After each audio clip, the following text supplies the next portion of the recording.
I hope that you're doing amazing wherever you are in the world. My name is Boom Shakha and I welcome you to my channel.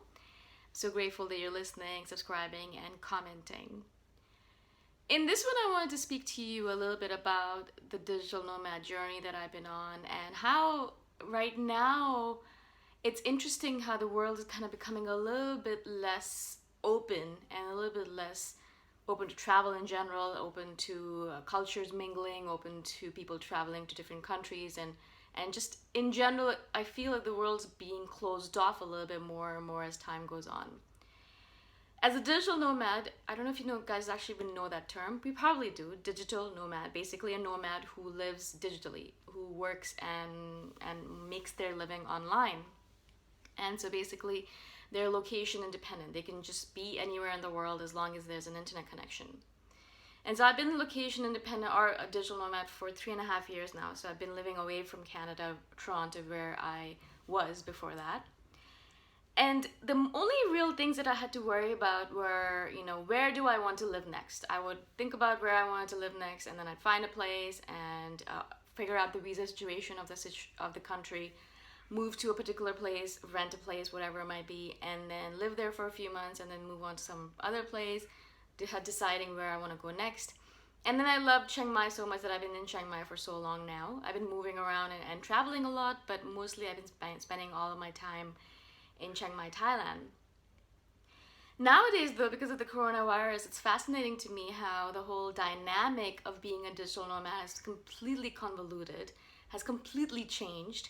And so now, instead of thinking about, okay, where do I want to go next, or when do I want to go back home and visit my family, or when do I want to come back to Chiang Mai, I'm kind of having to think about all of these other factors, all of these other things related to the virus, or related to travel bans, related to countries not allowing people to come from certain countries, not being able to do layovers in certain countries because of the fear of the virus and because of the fact that perhaps I might not be let back into my own country. And so right now I'm actually planning a trip back home to visit my family, and I'm leaving this apartment that I'm here in. I'm leaving my stuff in this apartment, basically, is what I'm saying. And for the longest time I was kind of contemplating or even deciding or thinking about whether I should pack up all my stuff, move out of this apartment, put it into storage, and then go to Canada or Toronto and just stay there for a few months for this coronavirus thing to blow over. And then, obviously I decided, maybe I don't want to let the coronavirus and basically all this panic over basically nothing to affect my travel plans and to affect me and to affect what I really love to do, which is sit in Chiang Mai and do my work and travel and all that, and be in Asia. There's so many reasons. I've done videos on this in the past why I love Chiang Mai, but particularly it's really good for me right now because I'm able to focus on my yoga practice, focus on my veganism, focus on my diet, focus on my health, and focus on my creativity as a result of that. And so in general, it's a really good place for me to be in, especially because I'm an introvert and I spend all my time at home anyways. So it's not like I'm roaming around Chiang Mai that much anyways. And if I do go to a cafe, really, I think the media makes it out to seem much worse than it actually is, because here, even though there's not a lot of tourism, not a lot of travel, I don't even really notice that much of a panic about the disease itself. Maybe it's obviously much more in other countries, but in Chiang Mai itself or in Thailand, I don't notice that panic. I don't notice people going and buying toilet paper up or hand sanitizer. I do notice that there is a low amount of masks available to purchase. So if you are interested in purchasing masks, then you might be out of luck. But besides that, everything else seems pretty normal. Everything else seems pretty business-like. Everything is just going on as it does. Yes, everything is a little bit slower and quieter. The roads are so quiet that as a motorbike rider, I'm so loving it because I can just ride my motorbike without any fear of traffic, and I just roam around all over the place without any fear of hitting traffic or being in congestion because it's just so quiet. Also, it helps because a lot of the restaurants I go to are quiet as well. I'll go there and I'll be the only one there sitting and eating, which is fine with me. And again, all of my friends have kind of left, so all the people mostly have left here, so I'm just basically by myself doing my own thing, which is again fine with me. Being an introvert, I'm absolutely all right just sitting at home reading, Catching up on my reading has been a big one for me right now. Catching up on my yoga, which is really great as well. But in general, as I said, it's kind of, this whole virus thing has kind of brought a new dimension to my digital nomad travels. Because now what I have to actually even consider is, I have to think about, okay, I'm going to go back home and visit, and I want to be back in a couple of months, back to Chiang Mai, back to my routine, back to yoga, back to all of that. And it's interesting because in the back of my head, I'm thinking, so I wonder if in a couple of months, travel is going to be completely banned, and there's going to be no way for me to even come back to Chiang Mai. Now, I don't think it's going to go that far. I think it's already calming down, and there's many cities in China who are already saying that they've completely eliminated coronaviruses and they're opening up their hospitals and things like that. And so I think we're already on the uptake. We're already kind of going back up again. And so I think the panic is just because people panic and people do stupid things. But in general, I think we're kind of we're on the upswing. So we're kind of getting back to normal again. But people in general are not seeing it because media wants to make everything seem worse than it actually is. So in general, as I said, I'm going back to Toronto for a couple of months. I want to do a bunch of hikes. I want to do a little bit of road tripping around the national parks in Canada or maybe even the US. I haven't decided yet. I want to take my parents around because I've never actually visited national parks in the US or Canada, and I think that's a shame because they should really be doing that. And so I want to do that, and then a couple of months later, and I'll be back to Chiang Mai again, doing my thing. But throughout this, obviously, I'll still be doing exactly what I do with my life, which is basically getting up in the morning, doing my meditation, doing my yoga practice, doing my videos, writing my stories, and that's it. That's basically my life, and it's going to continue no matter where I go. And that's one of the things that I love about being a digital nomad. Yes, right now it's a little bit tumultuous because I'm like, well, I don't know if the flights are going to go through. My transit or my layover is in Taiwan, and I don't know. I mean, it's just a layover, but it should be fine.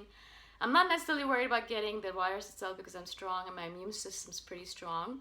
But I am considering, and I'm worried about the fact that perhaps Canada will be like, well, you came from Taiwan, so I'm not going to let you in. I think the basic essence of it is that, they just put you on quarantine, and the fact that I just spent all my time at home anyways means that I'm already self-quarantining myself no matter what I do with my life. And so really that doesn't really matter to me that much. And for the first 14 days, when you travel from all these countries, you're supposed to stay at home, not go outside too much. And that's basically my life. So it doesn't really make that much of a difference to me. I'm happy to sit at home, spend time with my family, and read my books and all that. The only thing I am worried about is my parents are elderly, not so much so, but are a little bit older. But they're also really strong and they have a good immune system. So maybe I'll just wear a mask around them and it should be fine. They're not that worried about it, and I'm not either. But in general, as I said, it's really interesting how the scene of digital nomading is changing, or the world in general is changing so fast, so rapidly. I never imagined a few months ago that coronavirus would get so big and people would start panicking so much over it, and there would be so much in the news about it. It's a little bit insane how fast it's growing. Like, the news is growing about it, not the virus itself. Not the virus, I think, is actually going down, but the news about it, the media hype about it, is just going out of proportion. It's a little bit crazy how it's going on like that. In general, though, if you are going to visit Thailand, I don't have anything against it. I'm not saying say anything that you shouldn't come or you shouldn't travel. A lot of people are still traveling. Just avoid a couple of countries in the world, and you're good to go.